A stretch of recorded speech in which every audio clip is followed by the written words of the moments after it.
Hey, hockey fans and families, we've got something to tell you about NHL Sense Arena, our title sponsor. They're rolling out a monthly off-season training pack program with guided objectives for both players and goalies to help kids stay motivated and improve all summer long so they can come back ready, not rusty for next season. It all starts right now in June with the new Elite Campus Prep Training Pack, which features drills and training plans inspired by top colleges, junior teams, and elite hockey programs. And players who compete all the monthly training plans will unlock a limited edition virtual jersey and badge for their Sense Arena locker room. Plus, you'll get entered into a chance to win a special prize at the end of the month. They are always thinking of new stuff over there at Sense Arena. And remember, there's a ton inside the platform, including regular competitions and contests, 3-on-3 NHL games in VR, new training updates, of course, Dangle Pro, something we love here. We've shown you that online. But best of all, NHL Sense Arena is continuing that off-season pricing, just $299 for an entire year of unlimited training for both skaters and goalies with up to 4 unique user profiles. So if you've got siblings or you've got multiple kids,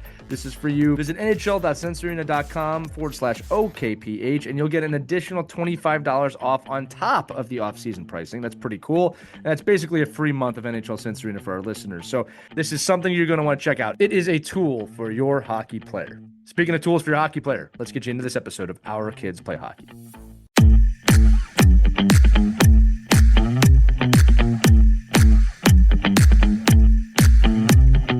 Hello, hockey friends and families around the world, and welcome to another episode of Our Kids Play Hockey. I'm Lee Elias, joined by Mike Bonelli. Christy Casciano Burns is on assignment today. We have a returning guest today. We really enjoyed his intro last time, so we're going to do it again. He played over 1,000 NHL games across a long career with the Detroit Red Wings, New York Rangers, Boston Bruins, Philadelphia Flyers, and Washington Capitals. And last time he joined us, we had one of our favorite conversations ever about development, patience, and the youth hockey journey. So today we wanted to build on that, but from a fresh angle. We're going to dive into what's changed in youth hockey, where the kids are actually playing enough quote-unquote real hockey anymore, the hidden traits that separate players as they get older, and how parents and coaches can help young athletes compete without losing their love of the game, which, by the way, is pretty essential if you want to do anything here. And yes, we'll also check in on the Scotland hockey adventure that we previewed last time. Mike Knuble is back. Mike, welcome back to Our Kids Play Hockey. Yeah, thanks for having me. I think I guess you got me once, and then for me to get asked back, I think that's pretty special. So that's good. I'm very happy about that.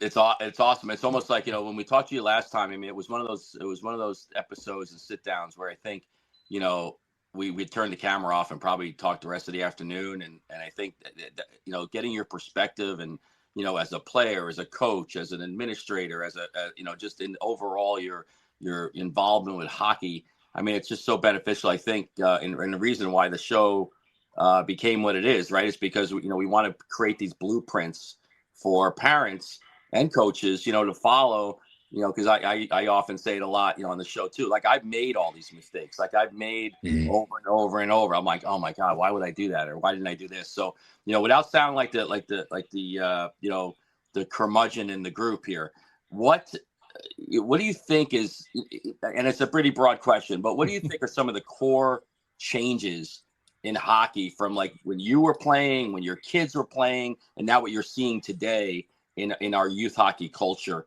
From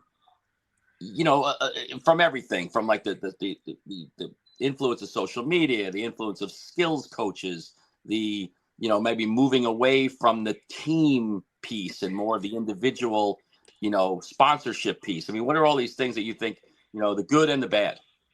Yeah, I mean, how much time do you have, right? It's an hour-long show. Yeah. Excuse me, I know it's like only an hour, but I think I'm 53. What I'm going to be 54 this year. So growing up and playing in youth hockey was kind of the mid 80s, right? And now it's the mid 2020s kind of, so 2020. So that's a pretty big window, right? 40, 45 years. And guys my age, I think when we were playing, obviously, you're lucky you just kind of played your seasons, right? You did your things and kind of hockey was the thing you did. I grew up in West Michigan. Actually, I was born in Toronto, so that's where we got our start. My father was in Toronto 10 years, had my brother and I in Toronto, moved back to Grand Rapids, Michigan, which had a small program. And they got hooked while he lived in Toronto cheering for the Leafs. So just kind of pushed us into it. And that's where we went. We started playing travel hockey maybe at the age of 10. which is so normal these days. Back in the day, I remember my parents, I think their friends were like, "You're doing what this weekend? You're driving to Detroit for your kids' hockey?" Like, it was absolutely asinine, right? They were like, "Why would you, that makes no sense whatsoever. And you're doing this and staying in hotels. And what about your weekend? You work all week." And, the parents, and I mean, this is back when parents were smoking in the house and, stuff like that. I mean, it was a different time. And one of my favorite pictures of all time is my dad and his buddy smoking a cigar in the rink, and we're warming up behind them through the chain link fence. So it was just a different time, right? And so the kids played, and you're kind of like a super niche group, like probably your buddies, like you didn't see your friends, like it was really like a couple guys in this parts of town and this and that, and they're trying to run a team. And we didn't have players in West Michigan, so we were in Detroit and we were in Chicago and going all over. And then developing and moving through is just kind of happenstance, right? And USA Hockey was called A-House back in the day. And I think I went to one camp when I was 14 years old up at Ferris State, which is about an hour north of Grand Rapids. And it was kind of all of Michigan. And I got ran out of there. I thought I was a pretty good player and went there. And there's a bunch of tier one, I guess they were called AAA kids back in the day. And they came over, and some of them had beards already at 14. And I was like, what is this? And then I got railroaded. I never did a thing for USA Hockey ever again. And it was just, it was stuff like that. And then it was just playing, and I ended up playing in high school in Michigan. My father had passed away when I was 15, and life changed. And so we had to make some decisions off that, and played for my high school, which was a really nice thing in Michigan. We're one of the only schools that have its own rink besides Cranbrook and University Liggett over in Detroit.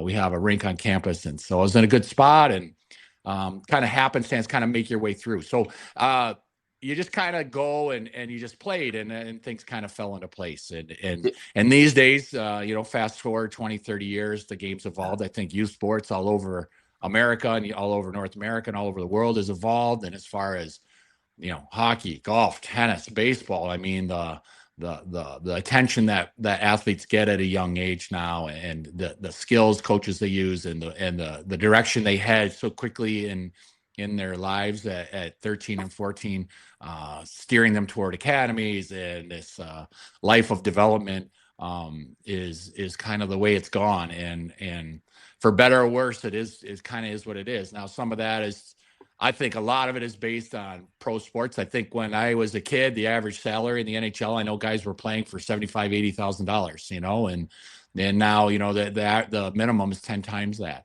And I think the money in pro sports has got a lot more serious, which has had a huge trickle down effect to people. I think, that's been a huge thing, and trying to get to college, and even the value of a college education, what that can do to a family. And I mean, that's a small percentage of people. And I think I was on your show before, and this youth sport should be about the journey and the pathway to get there, and your time together as a family. Because for 99% of the kids, you're not making a dime doing this, and you love to get there, and you love to be on that track, and it's fun to chase that carrot. But being the journey is the thing, and it's, for better or worse, it's changed a lot, and it's not that easy to navigate as parents. So like, these podcasts are great, and especially these days now, the NCAA has really cluttered things up. I'm sure we'll get into that in a little bit, but it's a very difficult environment. I had a hockey background, so I had a grasp of things, and I had people close to me that could help me out. But it's a very for parents out there, I don't think it's strange to feel a little bit overwhelmed right now. Yeah, but NCAA is the new minors. But yeah, we will get to that in a minute. Yeah. Mike, first off, I appreciate you sharing all that, because our show really is about the journey, right? That's why we made it. I'll tell the audience, we're recording this on Monday, May 18th, coming off a weekend where all three of us have seen some pretty disturbing videos from the brick tournament that just happened, right? Where U8, U10 kids openly brawling on the ice, fighting on the ice, being encouraged by their parents in the stands.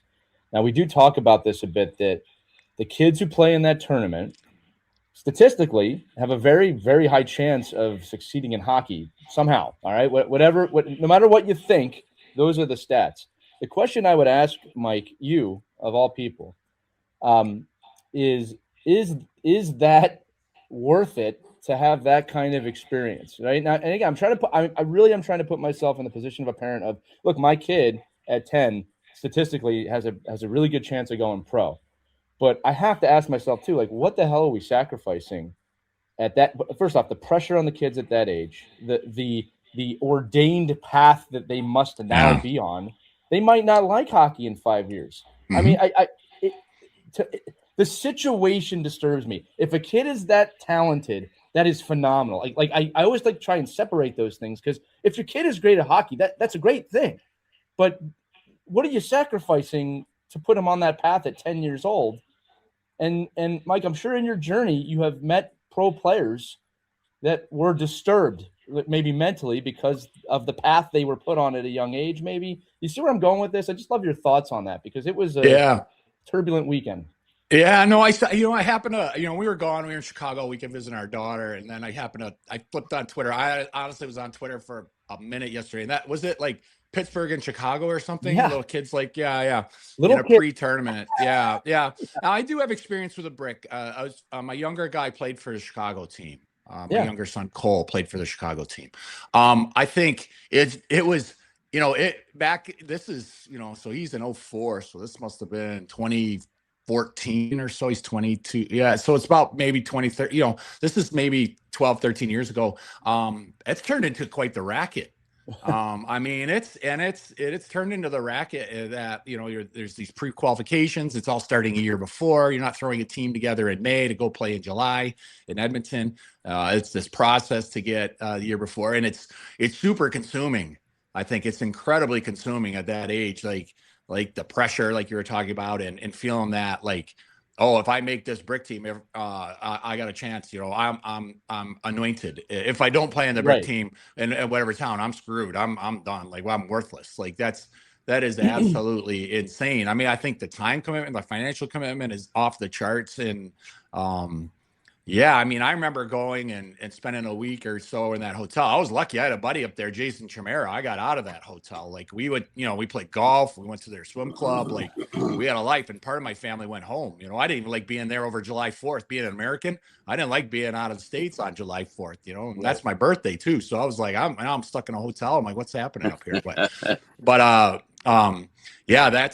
was, in our experience with that was just getting together in May. I think we played one tournament in Chicago, but now it sounds like it's a whole year process, and the kids are fighting, and I know that part of social media is now you see every little thing that happens too. That's true too. Yeah. I mean, I could probably say, I would say, like, just because I'm involved with all these teams and this kind of a level too, right? That there's that kind of shenanigans is going on in every tournament and every spring league in the United States this past weekend. Like, I don't think it's a brick issue. It's certainly not a youth 2016 age group. I mean, I just watched a bunch of 17-year-olds in a spring tournament, just like every other whistle was a rabbit punches to the face. So it's really just I think it's just a lot of the cultural things we need to fix or at least address, right, and try to work with. But I guess my question to you, Mike, knowing that, I didn't realize your son had gone through, that level of hockey at an early age.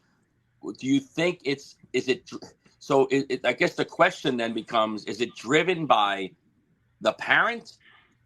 Or is it driven by the organizers? Because I know a lot of the organizers, and these are very sane, normal, like, these are people that say, like, we know the path to development, but this is what's happening, and we're trying to keep up with what the consumer wants, as opposed to what we know is maybe the best thing to do.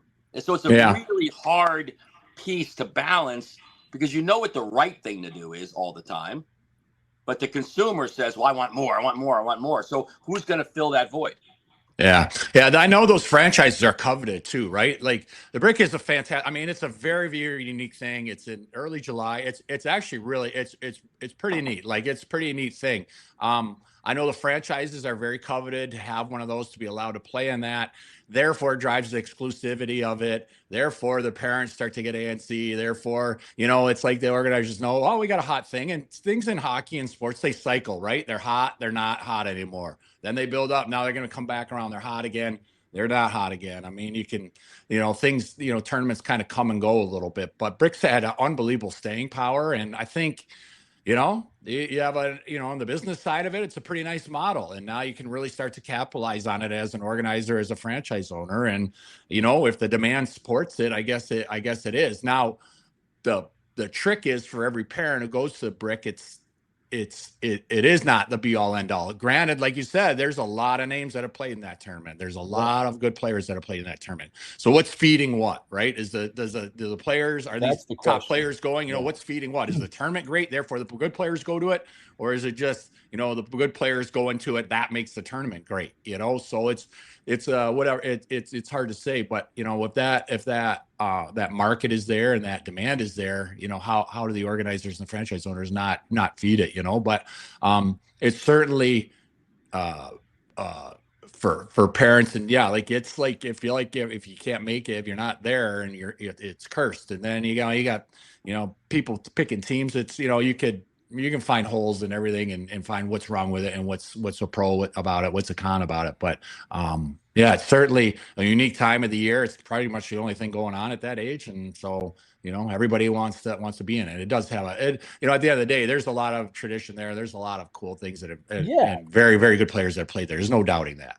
Look, I want to say this too, I feel like I've said this on the show before. Not against this tournament. I'm not in any way. Yeah. I'm not against it, but it does create questions that I think deserve to be asked on a platform like this. And Mike, a few minutes ago, you had kind of described this in a way of the pressure and the decision making and all this stuff. That is normal for a 16, 17, 18-year-old player. It's not normal for an 8, 9, 10-year-old player. And I think that's where I get a little uneasy with that path. And then, Bonelli, to your point, I don't think it's the organizations that are causing the chaos. And I'll tell you why. Because the rules are pretty clear about fighting at 10U. Like, it's not a thing. So they had to learn that somewhere. And I guarantee you their coaches and their administrators are not saying, let me show you how to do a good cost check in the back. Yeah. Right. And again, some of it's kids being kids. I can admit that. All right. But I'm saying that the kids are feeling the pressure. And that's coming from somewhere. And again, we don't have to dive into that. That's kind of an open-ended thought.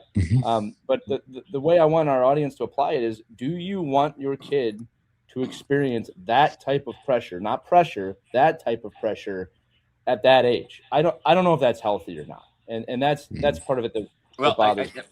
I also think it's like parents need to know their kids. Like, I've worked with these kids, right? And there are some kids that you look at them and you're like, this is not like a normal kid. Like, this kid is obsessed. Like, they are living this. Like, this is driven by the child, which I think for a lot of people that aren't in that world don't understand, because we look at we look at all the rest of the kids and we're like, oh, well, doesn't your kid just like to play and have fun? And go, no, this kid is crazy.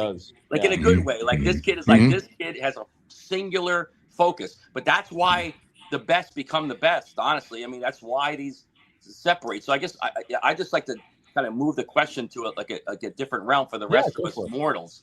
That, outside of that 2% kid, Mike, like, what do you think then the other kids can do to now, bring their game to a place, not to be that level, but to be in the mix and to continue to grow? Because you said it, right? Not making any team at a certain age is not like, you're done, pack it up, put your skates away forever.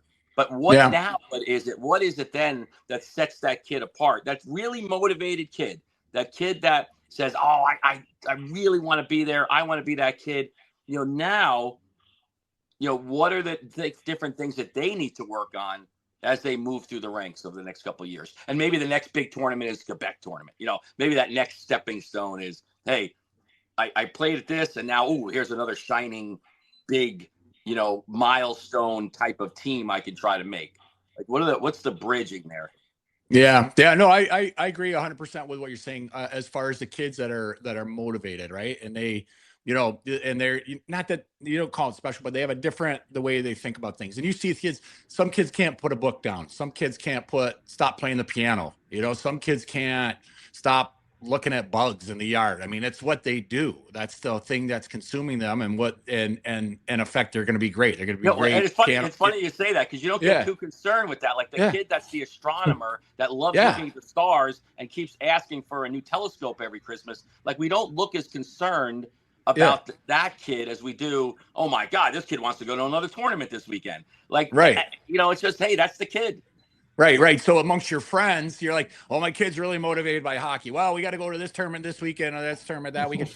you're crazy. Well, if he likes, you said like planets or bugs or likes playing the piano, if you got to do that every weekend, your parents are like, wow, he's really smart. Wow, that's pretty good. There's He's nothing really wrong with kid, a little crazy. There's nothing ever been wrong with a little crazy. Yeah, I mean, anybody who's going to be good at anything is going to be really driven, and the hours and the time and the focus and the, the frustration and winning and losing and roadblocks. You got to keep going on. So again,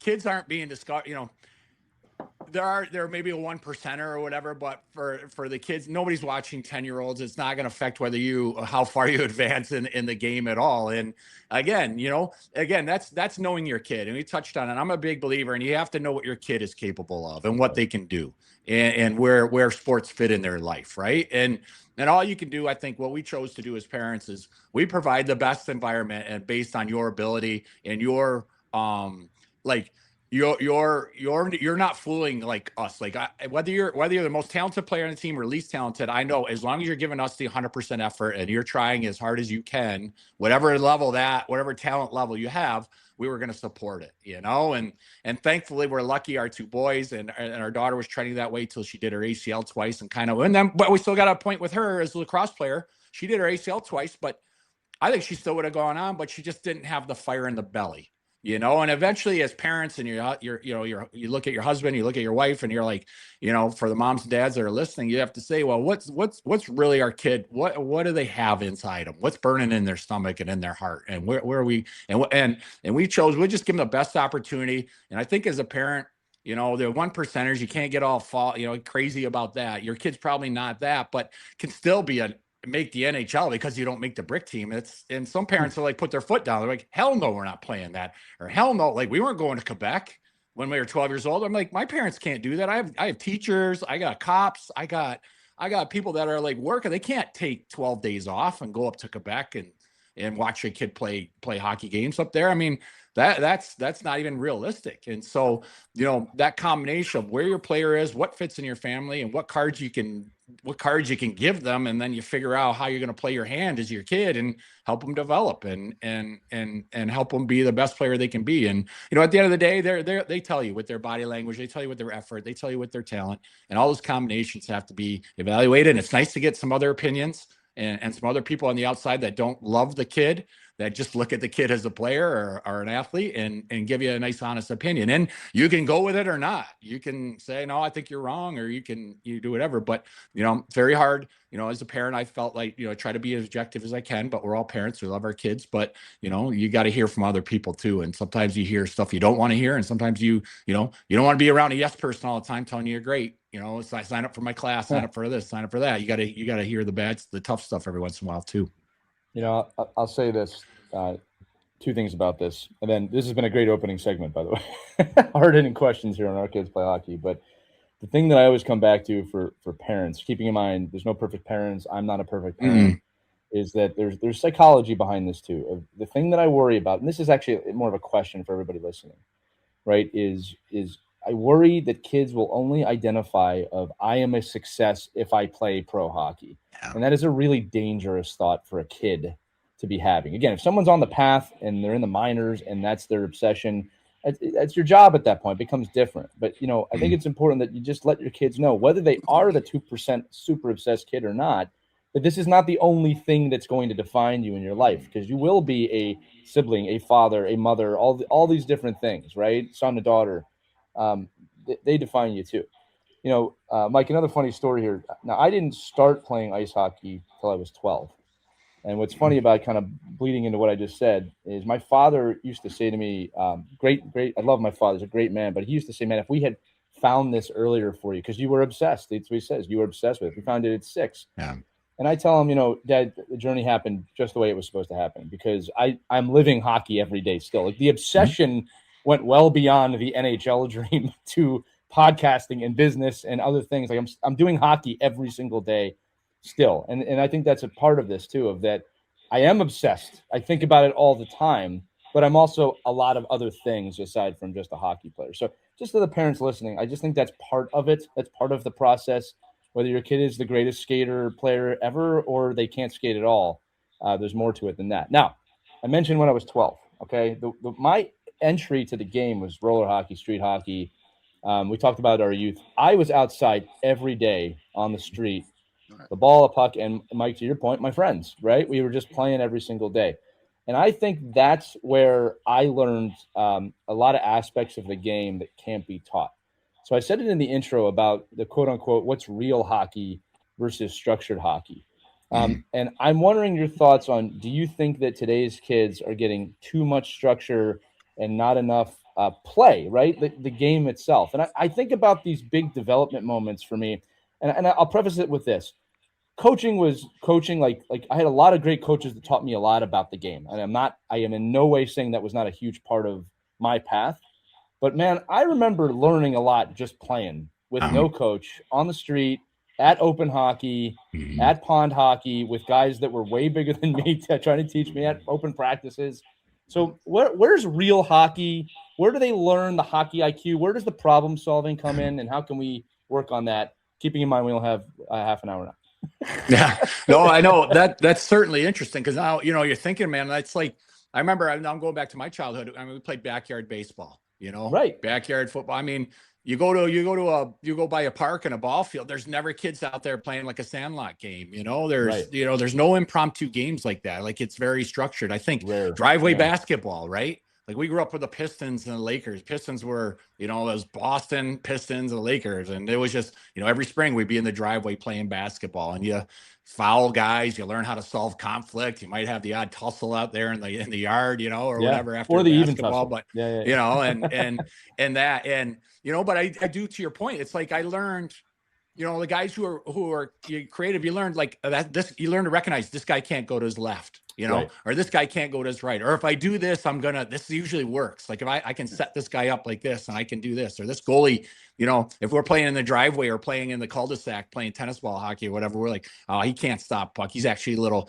or he might be scared a little bit, or I can do this fake and he bites every time. And, that informal, those informal learning sessions are just like, they're harder to come by. Now you have drop-in hockey at rinks, or you play with your buddies, but now these days it's like, oh, I'm gonna try and pull off a Michigan. Watch me do something sick. Yeah. Watch me do something sick. So now we're standing around, we're talking about it, and we're doing these little moves that would never ever be a thing. Now that's part, you can say, well, just like kids being kids, like let them have some fun. Sure, okay, but but if you watch a kid for an hour on the ice, how much are you moving around? How much actually are you guys playing 2-on-2? Are you playing 3-against-3? You got to find a goalie. Are you improvising? Are you figuring out, what to do? So I do think that free play stuff is a little bit lost. I mean, I guess there's a lot of pickup basketball might be one that still goes, there's gym time for pickup basketball where kids learn and you kind of learn on your own a little bit. And that's when you hear coaches like, well, I can't teach you everything. It's some stuff you got to pick up on your own, and you do. And that was that free time and that free play, the 2 hour-and-a-half sessions you get during the week in practice, like sometimes that's not enough, and you got to figure out, that free time you have with your buddies in the driveway, or you're handling, you're playing basketball, you're playing baseball, you're playing against your buddies in the street. But, unfortunately kids are super scheduled. The demands of school are very high. It's cold, it's dark, you don't have great Saturday afternoons at home anymore because you're playing so many games and you're off on the weekends. We talked about being gone. You don't have the impromptu games on Saturday afternoon or anything like that anymore. And it's kind of the way it is. It's sad, but that's the way it is. And, I don't know. You just, as kids, you got to find, I guess, cherish, I don't know, find those times and transfer. Other sports transfer too. I mean, you play baseball, you play basketball, like all that stuff transfers to hockey. You learn that, I can jab this way, I can go this way and go back the other way. It usually works. Or I can always go to this side and I'm really strong on this side. Wow, I'm weak on this way. I got to figure out how to get better going this way, So, stuff like that, you got to analyze and figure out it on your own sometimes. Yeah, and like just to go through it real quick, and then I know the audience is going to say, yeah, we've heard this. How do we do this? But like, look, basketball taught me transition because they transition a lot faster in basketball than we do in hockey, amongst other. I'm just doing the big ones. Baseball taught me patience and focusing on an object, which helped me become great at tipping the puck at some point. I'm bringing them all back to hockey. I joked before on the show how, when my son played baseball, taught him how to use his catcher, right? He's a goalie. All right. All of these sports, track and field, tennis, all of these transfer back to the game. keeping in mind too that I always say, don't tell your kids that you're doing it for hockey. Let them just experience it. Because Mike, to your point, the things you learn in open play, kids don't typically realize, oh, I'm learning. I'm figuring these things out. They're just playing. And that's how it organically comes. Now, the question arrives too of, okay, this is how it was. How do we do this? It's not as hard as you think, parents. Like last night, my wife and I took my kids to play pickleball. And it wasn't, we're playing pickleball for hockey. It was we're just going to go play pickleball. And you know what? We had a great time. And I could see my son and daughter learning things. And here's another great one.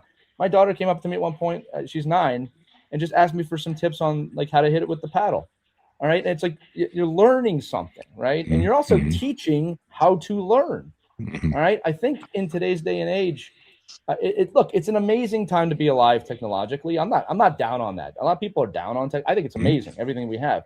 But you can literally ask the thin air a question nowadays and get an answer, right? So there's not much like jumping forward to like when we had to go to an encyclopedia or the library. Like there was effort involved in that. We've got to find ways to create those experiences for kids. And then on the ice, Bonelli, I'll bring you on this too. Like drill structure matters. Like one of the things that frustrates me as a coach is when the drill ends in a shot. And again, Mike Bonelli made an unbelievable point about a year ago about why does every drill have to end in a shot? Got another episode on that. But we'll do these drills and the kids will go through whatever we make them do. And then they go and they take this really weak ass shot on net. Like, oh, that was just how the drill ends. I'm like, what are you doing? Like, that's the shot. That's your chance to shoot on the goal. You're just lobbing it at him. But here's the thing. There's no instruction. There's no instruction of, hey, if there's a rebound, stop and get your rebound. There's no instruction of pay attention to where the goalie isn't. There's no instruction of, hey, if you go across the real road or you make this movement, you might be able to get the goalie to do something different. Those are the critical thinking skills that as coaches you can introduce to really young kids, by the way. All right, but we're not doing it. It's just, hey, skate through the cones, go to the net. Do the breakout, go to the net. We can do better as coaches. And one more thing. I'm not trying to be hard on coaches. Most of you in hockey, youth hockey, are volunteers. I'm trying to give you tools, all right? But it frustrates me as a coach when I see a kid take a weak shot on net. Like, there's so much you can learn from just taking a shot on net. I'm getting mad, so I'm going to pass the mic on. Well, I think that's that philosophy that you talk about. What are you getting out of the practices and training? And I think we all, like as a coach, when you're growing up, like when you're a young coach, like I found a lot of value in the kids were sweating and tired, and the parents are like, look, they beat the crap out of those kids today. You did a great job, And I'm like, yeah, but they didn't learn. They actually learned nothing. Like they learned nothing. Like I could have done that, like having them run to the parking lot and back. Like I didn't need to do that there. So it's like, it's just about what are you, and again, all these organizations have different opportunities. I've had countless arguments with coaches. Like, do I want a full ice practice or do I want 4 half ice practices? Do I want, like, it's like all this, like, because it comes down to money and resources and time. Like, listen, I just loved, and Mike just talked this about like at the pro level, right? Like when you get into these, like, especially this time of year, right? Playoff season and that kind of stuff, like the quality of your practice is more important than the quantity of time you're on the ice, right? Like the like you want to give back your time. Like I don't need and I think coaches should think about the same way for our kids and the parents. Like, this is your time. I'm going to value it. If I could give you a 45-minute practice, it's going to be organized. It's going to be intense. It's going to be beneficial. And you're in, you're out, you're home. As opposed to, hey, we're going to have 2.5 hour practice today. At the end of the day, there's like 15 minutes of puck, of real action, right? So can you just talk about how important it is, especially because the game has changed? There is less. Like we almost have to build in gym and free time into our structured environment because they're not getting it. So just talk about like the balance of how you would do that as a coach now. Yeah, no, I mean, again, like ice time is so valuable, right? So you want to make sure that everything is running tight, right? And to your point, you're like, at the end of the day, you're like, wow, was that a good practice or not? Or did I just got them to sweat, or did I complicate it up, or is it too simple? Or, am I harping on the wrong things? Am I telling them, what to do in that? And obviously, this time of year in the NHL and that they're hardly practicing at all. And that's a whole different animal. I mean, that doesn't, they're getting 15, 20 minutes. It's a pain. It's hard to even put on the gear, at this point, for guys. They don't even want to put the gear on, not for morning skate, like it becomes such a marathon. You're like, I don't even want to strap my pads on again. today I need a day off, just not even put my gear on. I'll come to the rink, but I'm not going to put my gear on, but, again, for kids, it's, the challenge of a coach, and you talk about their volunteers, and it's so hard. Like you've got your job, you're working, and you're trying to put together a good practice, and everybody's got their style. Some people improvise, some people, I always had to really think it out. I like to write it down. I like to have it, block off my time. And I just didn't like thinking on my feet, but you're going to have to make adjustments anyway, because now all of a sudden so-and-so got stuck in traffic. 3 kids who ride together, they're not there at practice because they stuck. There's a car accident on the highway. Now they're running late. So now you got to adjust again. One's your goalie, one's one of your goalies. So you're down to one goalie. You got to adjust all the time. Right. So it's constant, but I felt, just being as a coach, being, energetic and getting them out there and lots of puck touches and, and trying to mix it up and trying to be creative. And I always I was a coach. I'm always like, do they like to do the same things all the time? Or, you introduce, I would step in my brother-in-law's tier 1 U14 team. They're like girls tier 1. And I'd step in for them, at Fox Motors, and I would step in and introduce some new drills because he had to do something, or, and I'd fill in. And now I'm doing new drills. And I was like, do they like my drills? Is this a pain in the rear end for them to now you got to think harder? Maybe that's good for them. Maybe they got to change their thoughts. Maybe they're thinking differently again, And so, but, you're trying to look at their smile on their face. Are they enjoying this drill? And I always felt the best thing was like, when I had a drill going, they'd be like, and they could tell I'm moving, they get to learn you. And as soon as they start chewing on my whistle a little bit, means I'm going to end the drill. I'm going to switch it up. And they're like, one more rep. And I'm like, all right. And now I got a challenge. I'm like, so-and-so's challenging. He wants one more rep, or he wants a rep on this guy, on a one-on-one. And, that was when I was kind of like, all right, I hit on that drill a little bit. I'll get back to that one because they're asking for another one. They kind of liked it. So, and those are little moral victories I think you get as a coach through the year. You're like, all right, they liked that drill. They were crickets on the one drill. That one-on-one drill, nobody really gave. They didn't really like that one, so I got to scrap that one. But Mike, I loved it. I loved it when they said one more. I'd be like, okay. And then all of a sudden you're doing 5 more. Because everybody wants another rep. A fun practice that I do, and I don't mean practice. I mean like thing that I do after practice is I'll ask my daughter. I'll ask a couple of the players on my son's team. Hey, what was your favorite drill tonight? Mm-hmm. And I'd say 8 out of 10 times I'm surprised by the answer. Yeah. Because it's not the drill that I was like, I spent a lot of time on this one. You guys saw the value on that. They're like, no, this stupid drill we did when I was in the corner, Yeah. So and the other thing I want to mention too, we have to say this as coaches. Hey, look, not every practice is going to be great. You're going to have some lousy practices, and that's okay. Oh, absolutely. It's okay, coach. And you'll know because it feels like, man, Mike said, what did we just do? What was or man, that was a disaster. It's okay. Like they're not all going to be great. Yeah. And that you have the right to not have a great practice. But again, you show up again because you also know when you have a good practice because you feel it afterwards. You feel like, man, that was great. And Bonelli, to your point, when I feel the best after a practice, it's almost 95% because a kid probably said, oh, I got it, or there was a light bulb moment, or there was some cohesion that wasn't there before. That feels really good as a coach. But if the kids come off smiling and you feel like you had a bad practice, you probably didn't. You probably didn't have as bad. There's 2 phrases I try to document throughout the season. It's, hey, is this almost over yet? Or I can't believe it. We're done. Like, I can't believe we're done already. That was it? Like, so you get and I used to get that in the coaching education program. I was New York State. Zamboni driver screaming at you to get off when the question at noon, like at the lunch, would be like, hey, is this almost over yet? You're like, oh boy, this is not good.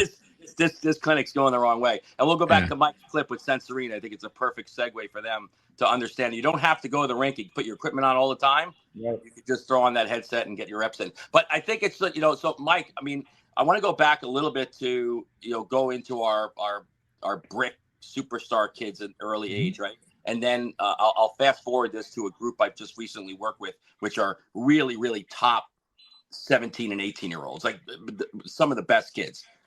And knowing that, I talk to the little guys when I first get introduced to them about how as the pyramid gets tighter and tighter and tighter, the skill, you're going to be around great players all the time. Like at some point, you're all really good. Like you're all going to be great. And what are the traits and what are the things that you would give as your top, fundamental things that you must have as an athlete when you're the best kid at 9 and the best kid at 19. What is the thing that's going to separate you though from the coach's decisions? I call it the coaches when they mark their evaluation sheet, there's a lot of buts or ends, right? Mm-hmm. There's like, I like this kid, but I don't like this, I don't like that. Or hey, I love this kid and I love this and I love that and I love this. Talk a little bit about that, because that's really at the end of the day when it comes down to like when it really means something, when it means money, when it means team, when it means like really your life, like you're like this is how you're gonna make your livelihood. You're picking people. And the talent's always going to be there. Can you just talk about how important that is to build that in to our youth hockey culture? Yeah. I mean, you have mental and like attitude side, and then you have the physical side.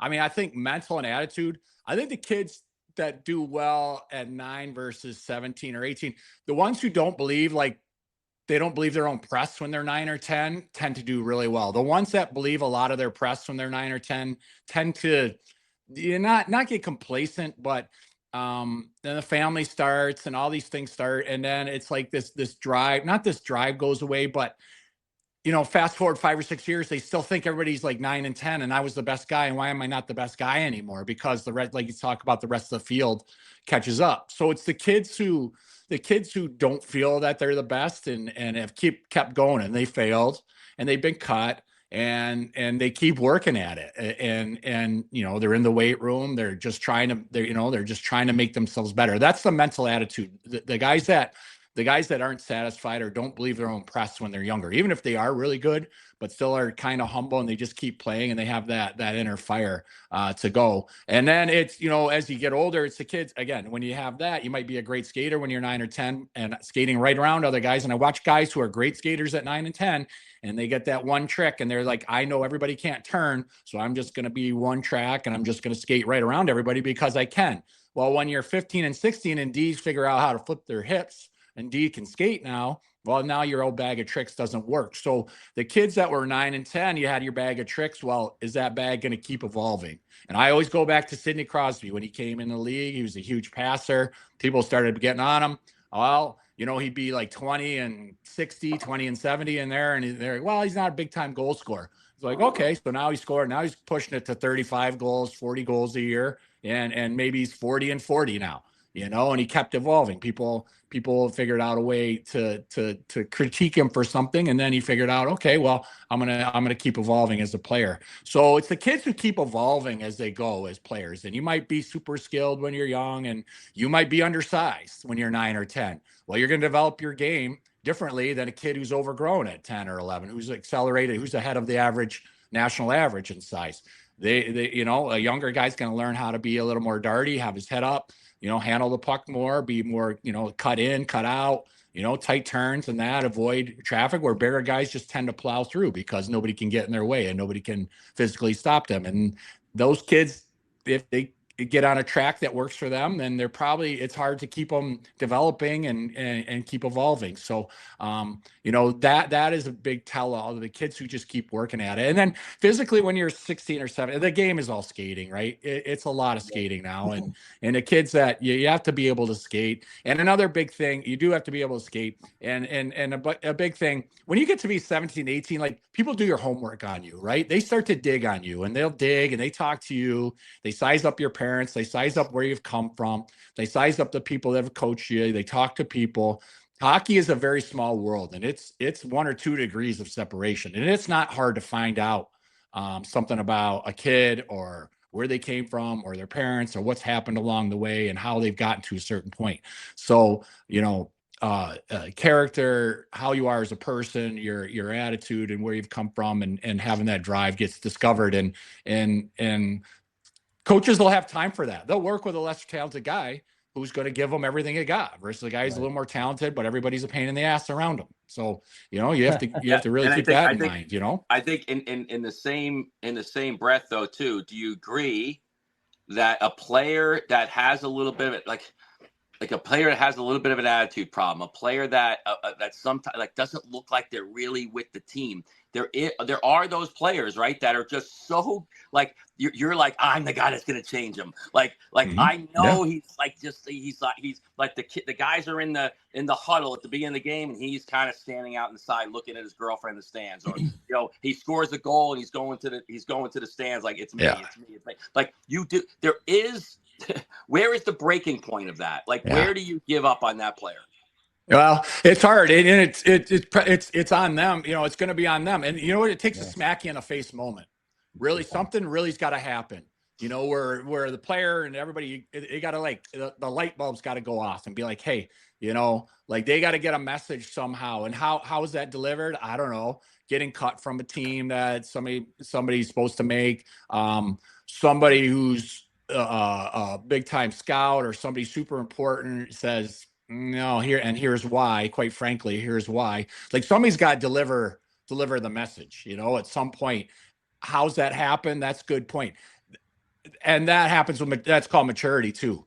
Kids will, some will never get it. Some have a really hard time, and then they don't get it. And they're 21, 22, 23 years old, and they're playing in a men's league, and they're like, man, did I mess that up? And there are cases that happens. It's a shame. It does happen. It happens to a lot of guys.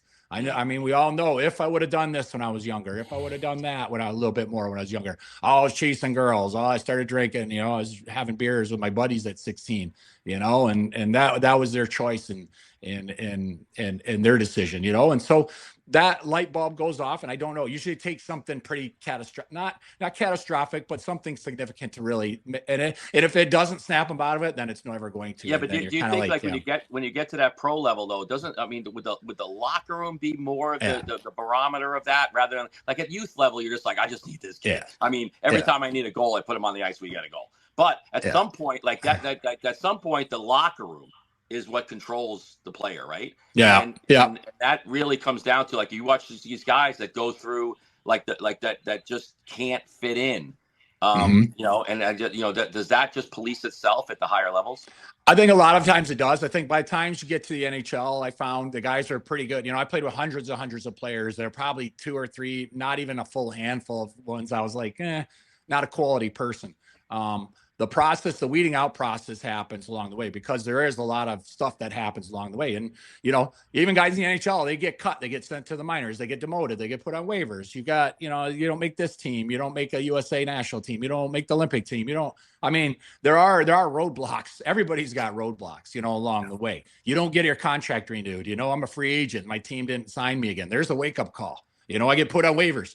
The biggest wake up call of all times when you get put on waivers. You're like, holy cow, like, geez, this could go bad. This is not good, And so every player has that wake up call along the way. Typically in the NHL, you've been woken up many, many times, whether internally in your own locker room, whether from somebody on another team. And again, I talked about 2 degrees of separation, man. You get traded. The trainers know about you.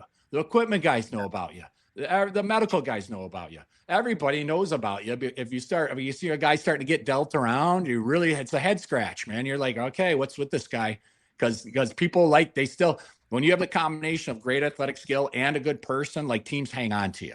If you got a great athletic skill and you're kind of a clown, like you're going to start to move around a lot. Now that's not fair. Guys have moved because of other circumstances, salaries or whatever. That's not a full indictment on every guy that's been moved and played on different teams, maybe 3 teams in 3 years. Shit happens out there. Like, guys who scored the game winner the other night for Colorado, defenseman Kulik, played 25 games for 3 teams in 1 year. First player to ever do that.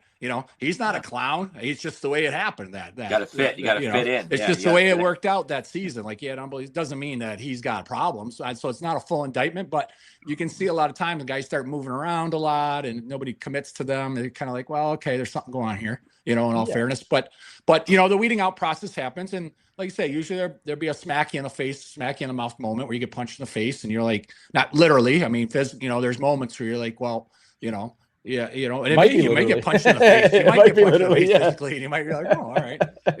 There might be a moment like that, but typically you get weeded out. But yeah, for the youth coaches again listening, and you both kind of made this point earlier. Coaches, I would not underestimate. You got to have some patience for this. When you have, I don't want to say a troubled kid. I don't think that's the right wording, but what I'm saying, when you have a kid doesn't fit in, that's the way you put it, Mike. you'd be surprised, coaches. Take the second, kind of do the arm around the shoulder, not obviously literally, safe sport, but sometimes the things you say to a kid can really make a huge difference. I was just having a conversation with a player recently about kind of the we versus the I mentality, and it resonated, right? And here's the thing: when I go into that conversation, I don't have an outcome expected. It's my job to have the conversation. If they get it, great. If not, I'll have the conversation maybe a couple more times. Mike, to your point, if I'm having the same conversation with a kid 50 times, that's a huge red flag to me. Yeah. All right. Yeah. But I remember a few years ago, we had a kid moved in from out of town, big kid, and was really younger ages. Okay. But he's kind of bullying his teammates. And the parents were starting to get like, that kid's a bully. That kid. And I'm thinking to myself, this kid is just lost. He has no friends. He came from out of town. He's bigger. This is a natural response. Right. So I pulled the kid aside. I just worked with him a little bit one-on-one. And then I started bringing in some of his teammates to do it. And you know what? He totally fit in the lineup, and it was fine after a few weeks. He just was in a tough spot in his life. So I'm just saying to all the coaches that again, figurative, arm around the shoulder. We all owe it to the kids to do that every once in a while. And I'm going to say this again: the key is with no ego. You can't do it expecting anything. They're kids, right? You do it because it's the right thing to do, and you will change a kid's life if you do this. And here's the cool part. And I'm kind of young to say this, but I've been coaching long enough, like 20 years, that, they'll come back to you 10, 15 years later. They do. And say, hey, man, this thing you said to me that I don't even remember saying, that changed my whole life. That changed my whole trajectory. I never thought about that till you said that. Or they come back to you and call you an ass. But that's never happened to me. I know that. That's never happened to me, Mike. Yeah. No, but seriously, like that's one of the greatest joys of coaching. I did want to pivot back real quick, Mike. You talked about the evolution of a player. You brought up Sidney Crosby. One of the things I want to impress to the coaches, the parents, and the players listening is how that evolution never stops. An athlete came to mind. Now, this guy is a freak of nature. You guys hovered around the same teams. You played together. Is Jaromir Jagr. And when I look at Jaromir Jagr in 1992 and 2012 and 2022, they are all very different versions of this person. And he always changed his game to match. And again, for those of you that are younger, in 1992, this guy skated through. He skated through everybody. It was unbelievable to watch him play. But as he got older, and maybe some of that agility changed or his body changed, he had to change. And I remember hearing the famous quote from Scott Hartnell, who's been on the show, about how Jagr and Giroux were on the same line. And they were just telling Hartnell, hey, just get me the puck in front of the net. I'll just get to the net. You get me the puck. But the evolution never ends, right, Mike? It's like you got to adapt to the type of player that you are. And there's a lot of life lessons in this as well. Yeah, no, it is. And, Jagr's a great player. And, 100, is he in the Hall of Fame yet? He is. But yeah, no. Did you hear that stat yesterday? I was listening to Hockey Prospects Radio. Did you hear the stat that this is the 46th year that a teammate of Jagr's is in the Stanley? It will be in the Stanley Cup Finals. Yeah, something crazy. That is unbelievable. Yeah. It's just crazy. First of all, who's ever coming up with the stats is great. But 46 years of that. You talked about earlier, Mike, about the degrees of separation are tiny. And think about this: there's an athlete that's going to play in the Stanley Cup Finals for 46 years straight that would have passed his path. And it's crazy, but it's a crazy thing. Like you think about, if you ask those players, what was he like as a rookie, and what was he like at the end of his career? What is he like right now playing in Europe? I think it really is a true evolution of an athlete. Yeah, he's a lifer too. Like he loves hockey like more than that's why he owns the team there in Czechia, and it's a big part of it, the business side of it. But he just loves playing hockey, But again, things again. We talked about your bag of tricks. Like I used, when he was young and he could skate, he had really long stride, really long stick, and curly mullet hanging out the back. He always kept the hair, but he had his way, and playing with Mario and just kind of could power his way around. And that was when the league was very physical. And he was built for it, and they could grab you and they hook you and impede your progress. And then, I think his generation and my age, we're all kind of the early mid 50s when that started to open up. Well, that freed up, he was getting older. Probably he's going to be harder to butt heads with everybody. But now the game freed up in 2004. It became much more free flowing for him and fit right into his lap. And he got to skate a little bit more and probably be a little more free and not as much impediment around the ice. And less clutch and grab and impediments all over the place. So it evolved for him. And again, his joy of hockey really probably helped him evolve. He liked hockey so much, he figured out a way to stay. Now he's blessed with more talent in his pinky than, the three of us combined, but it's like, he's blessed with that. But again, don't underestimate his heart and his desire and the mental ability and fortitude that he just loved playing hockey and he chose to evolve and keep going and he's blessed with talent. But, again, as players, if you want to play more than 4 or 5 years, you're going to have to evolve because you might be the young guy, you might be the star. And then when you're not the star, what are you bringing? Can you still help this team? And when you're really not the star, what are you bringing? And so those are those evolutions you face as a player. And you don't know it till you're in it. You don't know how to do it, but you just got to figure out how I'm gonna survive. And you have to think, and you got to kind of figure out how you're gonna make this whole thing work. To the young players, one of the things I say sometimes, and I got to preface this too, is that as a young player, you want to work on all your skills. Skating obviously is paramount above everything. You want to get better at everything. Yeah. But one of the things I say to players that are maybe struggling, like a quick example would be like, hey, I'm not shooting the way I want to shoot. And one of the things I say to them is, well, what are you doing good? And you can see that they've never thought that. They were so focused on I can't shoot. And they go, well, my passing's fine right now, or my skating's fine right now. I said, well, why don't we start with that and build from there and find what you can do good. Don't always focus on what you can't do good. The shot will come back. It always does, right? Yeah. But that's a good question to ask kids. Like, well, what can you do? And I think when we're talking about evolution, a lot of it comes down to, those things. For example, as you get older, kids, this is inevitable. Like, you will slow down. You will not have the speed that you had when you were young. This can happen at a lot of different ages.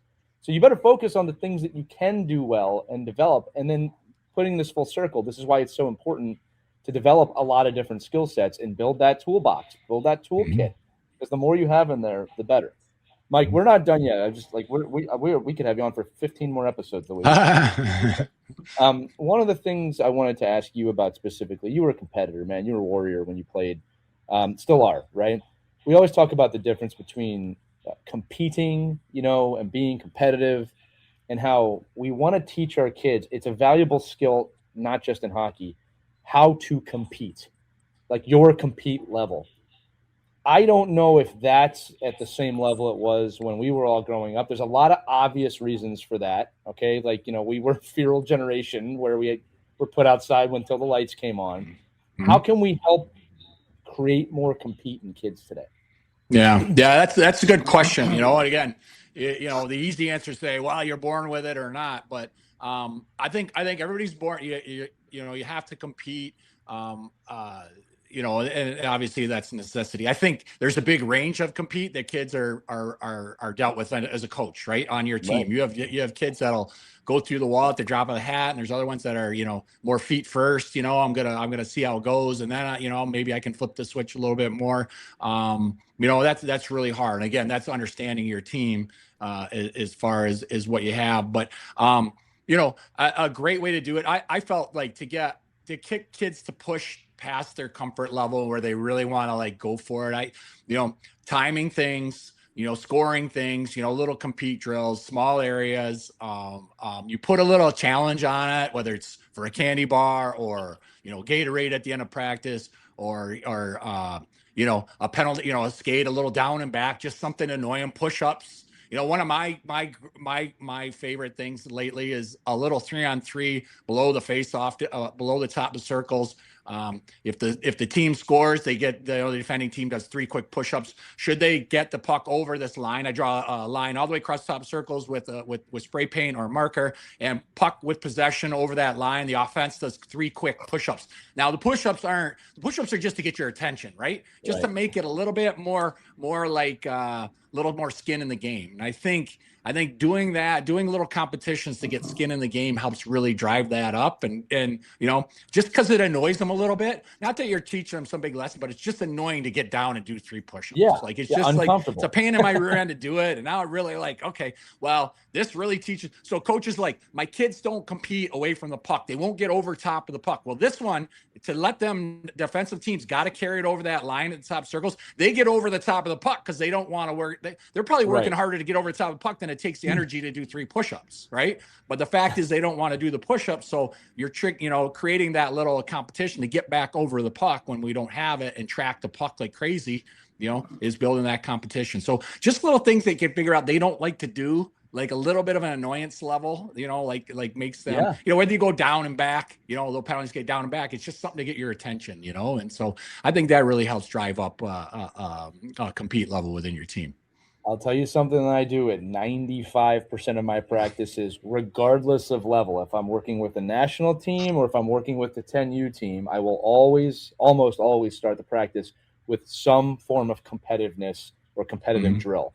And here's the thing. It could be a warm-up drill, but as you said, Mike, there's stakes. There's going to be a loser on this drill, and there's going to be a winner. And I do that because I talk to my teams about the competitive engine and that you got to turn it on immediately when we step on the ice.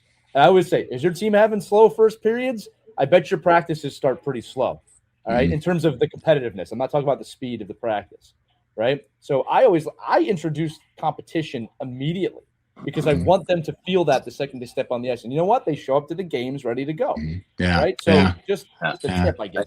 I think for a lot of youth coaches that I work with, I'm always like, the conversation always revolves around like, you're doing all this great pre-practice dynamic warm-ups and all this kind of stuff, and the kids are engaged, and then you go out there and do a line drill. I'm like, so like, what was the point? Like, if you're gonna do that dynamic warm-up, you got your warm-up out of the way, you've got your mental, everything's moving, everything's going. Like, just jump in. Like, for me, I'm probably on like the 90% different. Like, my whole, like, I literally run all practice is just games. It's just games. And but the kids know, like, I'm a big stickler when I'm working with organizations, that you got to let the kids know why they're playing the game. Like, everybody thinks, I'm doing 3-on-3 cross ice, I'm doing small area games. Yeah, but it's just like, you might as well just do that full ice. The same 3 kids are going to touch the puck.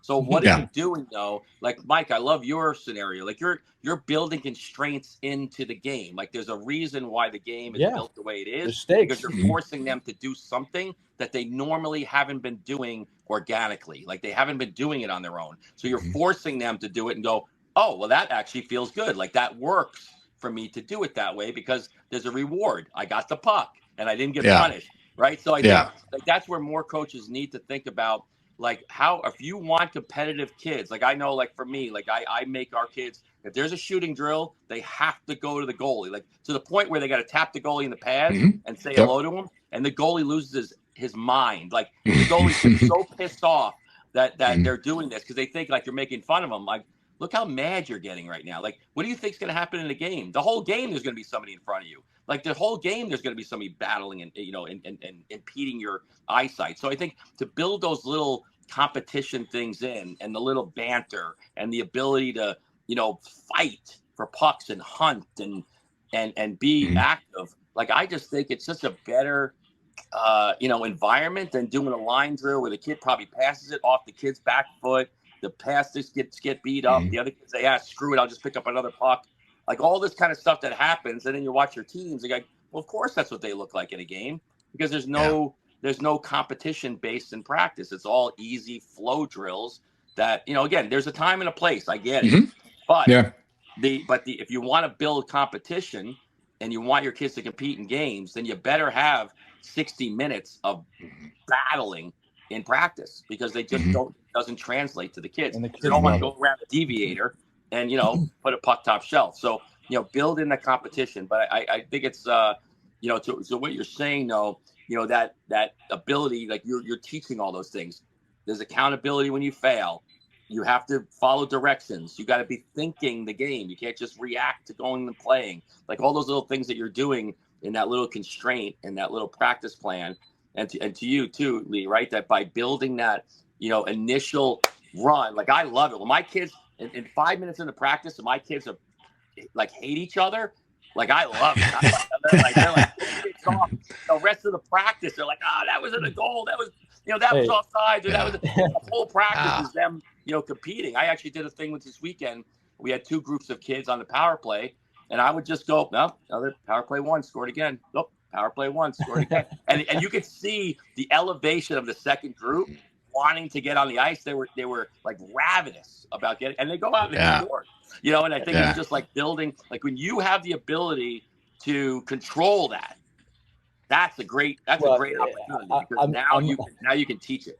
I always say too, look, land, like earth, is not made through a smooth and beautiful process. It involves volcanic eruption, lightning, a lot of horrible things have to happen, for land to be created. And that's the environment that growth happens, right? And it's like growth is rarely smooth. Right? You've got to create, obviously not saying it's got to be horrible for the kids, but you've got to create the chaos for the growth to happen. If everything is hunky-dory and you're just skating, you're going to get beat at times because there's another team that just wants it more than you do. So it's been a great discussion on compete for sure. The good thing that compete too. I mean, a lot. You start playing with higher end players, like it's infectious, right? Like they catch on. A lot of that's infectious. Same with laziness is infectious too. And I used to say it to my coach. I said that there's a lot of things that happen that's very contagious around here. And if certain guys start doing certain things, and then the rest of the group follows through. So you get some guys competing, and a lot of guys will, like I say, it affects them too, and they'll join usually. Hopefully, that's when you're like, oh, you're really happy with my team. Like they caught on. Look at this guy compete now. Look at him go now. He wasn't doing that a month ago. Look at him go now. And those are things. That's development. Like parents don't see all that all the time. They see that, but as a coach internally, you're like, oh, look at this. He's changing as a player. Well, it's hard to quantify. Parents don't see it necessarily, but you're like, as a coach, it. You're like, this kid's, he wasn't doing that a month ago. He quit on that play, and now he's going for it. And so now it's those are little victories you have as a coach going through the year. Well, and they translate to real life. So with the ROI being life lessons, nothing competes harder than the real world, right? You better get those reps in now. Mike, couple more questions for you, then we'll let you go. But, this one's a kind of a bomb of a question in terms of like, there's a lot of answers you could probably have. So I'm just going to ask you to pick one, right? What's maybe the best coaching advice you ever got? What's something somebody said to you that said, really, again, changed the trajectory, or something that you remember that really pushed you forward? It's funny. I had a coach, Robbie Fatorik, a few years ago in Boston, early 2000s. Robbie's known for he's a little bit out there, right? Like he was a little unique as a coach. I thought one of the cool things he did actually he had like a logbook, like a notebook or whatever. Every player that played for him, he'd have you get called up, or new coach, you come in and sign his book. So he kept I thought it was kind of unique anyway. But Robbie was certainly quirky, and he thought a little bit different. He kind of he'd look at you with a puzzled look on your face, like I don't know what you're going to say right now. And for a time, he didn't think much of me as a player at all, and I mean, told me to my face, he is like a 4, like a 5 on a scale of 1 to 5. You're like a 3, 5, or 4 to me. Like you're, and 1's best, and 5 is not the best. One is the top player. And he's like, you're like a 3, 5. Like what do you do? And blah blah. And he used to have a comment. He'd say, I don't pick this team. You guys pick the team. And as a player, I'm like, that's a bunch of shit. Like, I hate that comment. That's stupid. I don't get, like, I'm like, I don't pick the team. You guys pick the team. I'm like, it's, that's a bunch of BS. Like, that's stupid. I hate that. I don't like that. And another reason why kind of bugged me as a coach for a long time, and I was going, I don't agree with that at all. And then, it's something I digest. Later on, I'm like, okay, now I'm picking teams and trying to get teams together. I'm like, you know what? I don't pick the team. I'm like, the players pick the team. And I remember one year I was going as a 14U, and there was a kid, and his name was Bryce, and he's from an hour away. I don't know if he played tier 1 hockey, he played low tier 1, but I'm like, I've got 9 forwards this year. I'm just going 9. Nice round numbers for me. I like it. Our area, I just like my numbers. I got the perfect spots. Everybody's accounted for. I'm like, I like this. Well, this kid is hanging around, and he just, playing with us in the spring. I took an extra body or two, and somebody vouched for this kid. He's all right. He plays pretty hard, whatever. And I'm like, all right, okay. Well, we'll got him for spring. Well, we played practice. We're like, okay, he's diving in front of pucks. He's chipping in goals. He's going to the crease. He's stopping. He's jabbing at pucks. I'm like, okay. So we play an exhibition game or two, play a couple spring, summer games, another tier 1 team in Detroit. I'm like, this kid, he's diving in front of pucks in games. Like, the kid just wanted to make the team. I had no plans to take 10 forward. I don't want 10. It's just another thing. I like my groups. I like my guys. Everybody's just playing a lot. I don't want anybody missing anything. No juggling, just everybody play. And this kid, and I still tell the story, he just would not let me not take him. You know what I mean? And like, he just battled, and he went on to play in the North American League. I think he's going to play Division III or something now, but that kid just had the heart, right? And he just kept willing himself there. And that's a good example of the player. You guys, I don't pick the team, you guys pick the team, but he made it so he's worthy, and he's like made it so I couldn't take him. It would have been weird if I didn't take him, because it was like, he was just giving me every effort that I'm talking about on the board and to the team. He's giving it to me. Like, why am I not taking this kid? Right. So I'm like, I guess we're having 10 this year because I can't not take this kid, and love that.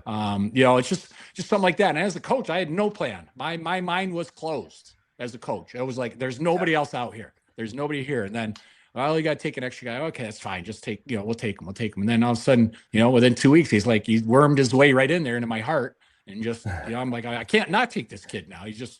He's not my talented. He's not my most talented, but he's giving me everything I'm preaching to the other players he's doing. I'm like, what am I supposed to do here? So yeah, it's great. Part. And a great family and everything. Awesome. It's a great relationship. Yes. I always see like that's the hardest part, like when we select teams, right? That we don't really get to see a full body of work on a kid. And sometimes we're enamored by like that 3-day tryout and that opportunity to pull a kid on a team. And you're like, and then, the way the rules are and some of the structure we have, you don't have a lot of wiggle room to like build kids in, because we have budgets and people pay and they want to know, like, I can't have 23 kids on the roster. Like, how do I do this? I mean, I almost wish at the older levels, we could just, if you could find a way to carry more kids 28, 29 and just do different things with your games, because the evolution of a player throughout the year changes so much that I think that's why, when you look at like college programs and stuff, there's so much success, right? Because they can carry all those, like even now, when you look at the rules, like they're wanting to carry less and less players, and there's just less opportunity for kids to break in,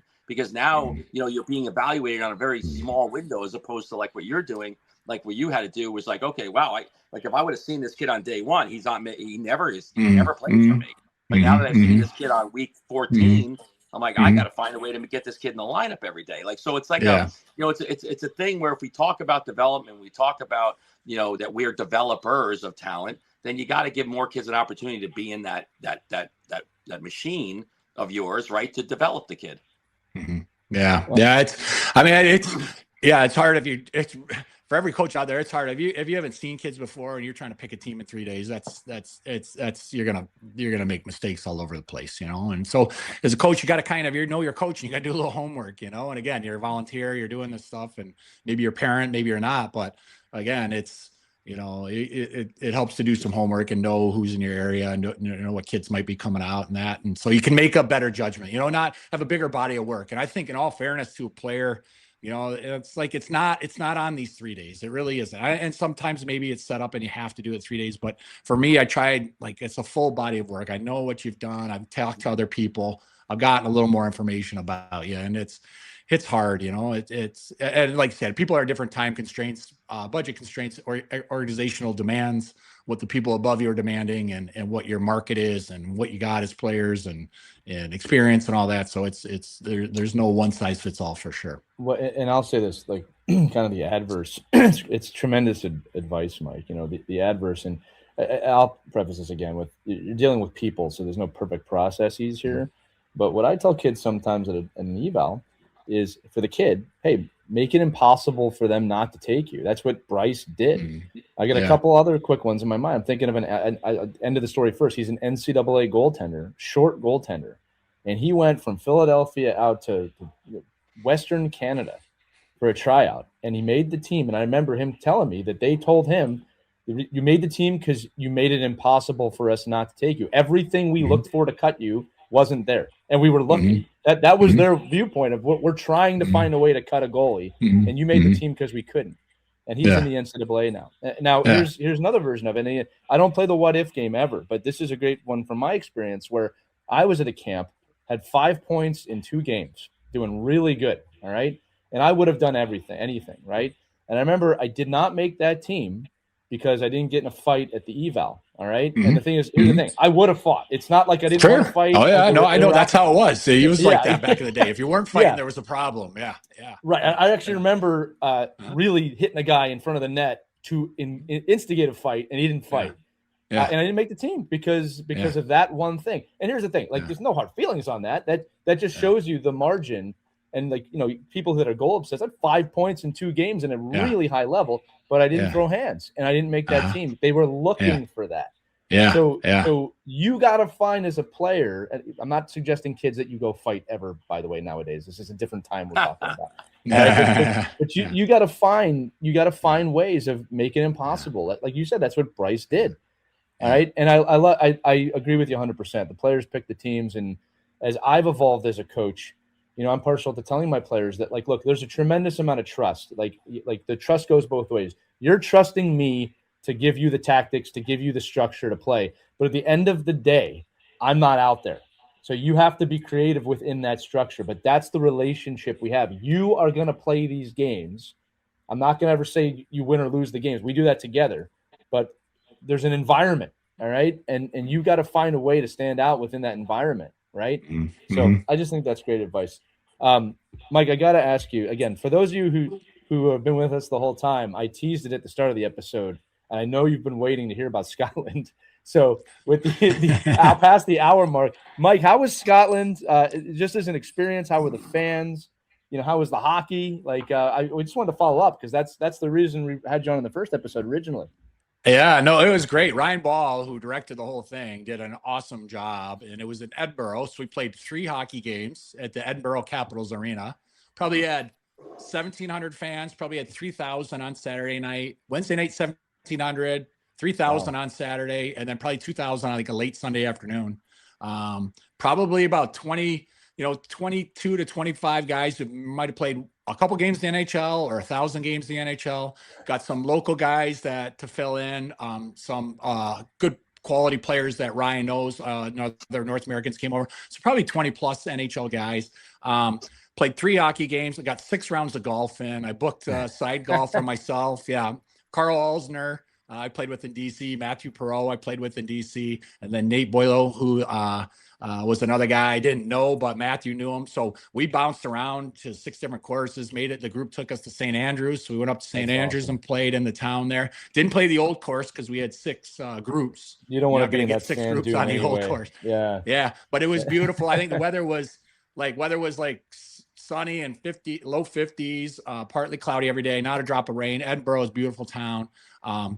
I activated some muscles that I hadn't used in a while, like I call it my undercarriage, kind of up in the area, that, the area around between your hips and all that, above your thighs and below your navel. That area was on fire between walking 30, walk. So we'd go out and play golf. We'd go out 45 minutes, go play golf, come back in town and play a game that night. So it was a lot, but it was great. I mean, it was a really good time. Put it this way, I'd go back in a heartbeat, Yeah. I think I was the oldest guy there by 10 years. I mean, most of these guys were in their early 40s. So I'm like early 50s. So I was like it was good. It was fun. It was really good. It was well done. Ryan Ball, like I said, did a hell of a job with it.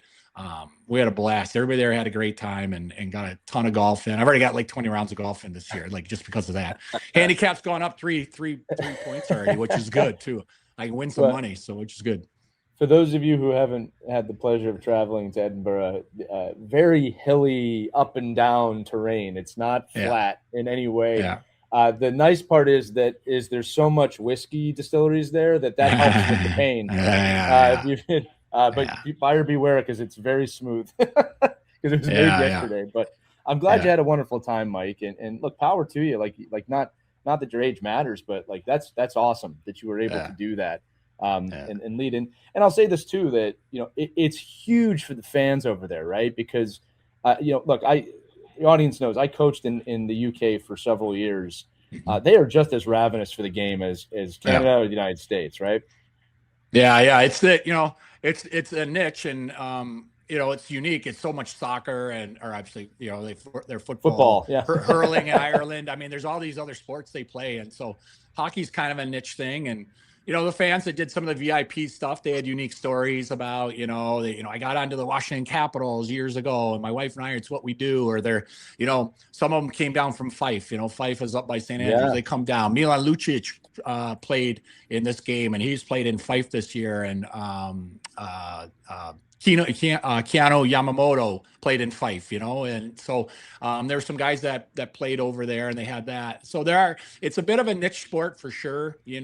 I thought one of the cool things, we were in Belfast last year, and because the Catholics play soccer and the Protestants played hurling, or as vice versa, the people were like, well, let's get something no religions can argue about. Let's bring in hockey. Right? So they brought in hockey to Belfast. That's and funny. It's like, it's been a huge success in Belfast. So that area, it's a really, really unique UK in that, in Northern Ireland, really unique places to be around hockey. And the people, got their jerseys on, they love it. And it's a lot of fun. So I think our Saturday night game, with 3,000 people, was really entertaining. It was 7-6. I think USA lost all 3 games. We played US against Canada. We lost all 3 games. Wednesday's game was Saturday's game was really good. 7-6. I think they won it in the last minute. So we gave the fans a great game. And then Sunday's was pretty good too. But you're almost like, I feel like we're like the WWE. Like, do we put on a good show for them today? Right. Put on a good show, yeah. But it was great. I thought Ryan did a hell of a job, and like the uniforms and the Warrior buckets and Cold Town Brewing, this brewer in Edinburgh, took care of the players and the families, and treated us great. So it was really, really a lot of fun. So I'll go back there in a heartbeat. Yeah. We joked that Canada had to win something this year. Right? Yeah. No. To our Canadian, Toronto specifically, we love you. We love you. I know. But Matthew Perreault, a guy I played with in DC, had a nice run in DC, and then a nice run in Winnipeg. And he had like 9 goals in like 3 games. I was like, man, I think the Edinburgh GM's might come down and want to talk to you after the game here, even though you're mid-30s. He's he plays a lot for the Canadiens alumni, and he plays a lot. He's pretty slick. He had like 9 goals in this thing. I was like, stop scoring, bro. Like, God, make it as all. You might get a deal.